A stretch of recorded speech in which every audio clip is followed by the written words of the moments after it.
మాలాధారణ వేసుకున్న తర్వాత కొన్ని చేయకూడని నియమాలు ఏమైనా ఉంటాయంటే ఉంటాయండి. బ్రహ్మచర్యం ఉండడం, దాన్ని పడగొట్టకుండా ఉండాలి. ఆహార నియమాలు పాటించడం, ఉల్లిపాయ వెల్లుల్లిపాయలు అవన్నీ తినకూడదు. అనవసరమైనటువంటి గాసిప్స్, ఆల్కహాల్, నాన్ వెజిటేరియన్ తినకూడదు. ఎవరిని బోధించినా స్వామి అని అమ్మ అని పిలవడం, ఏకవచనంతో అరే పురే అని మాట్లాడకూడదు, బూతులు మాట్లాడకూడదు. పెద్దవాళ్ళని గౌరవించాలి, చేసే పనిని చాలా హానర్గా చేయాలి అని చెప్పడం జరుగుతుంది. కాబట్టి చక్కగా చేసే పనిని హానర్గా చేయాలి. అలా చేస్తేనే ఫలితం ఉంటుంది అనేది ఉంది.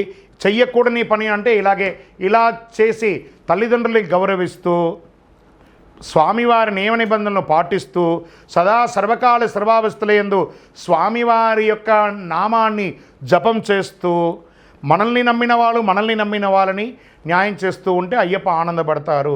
ఇవన్నీ చేయాలి. చెయ్యకూడనివి మీకే తెలిసిందంటే చేయకండి. శరణమయ్యప్ప.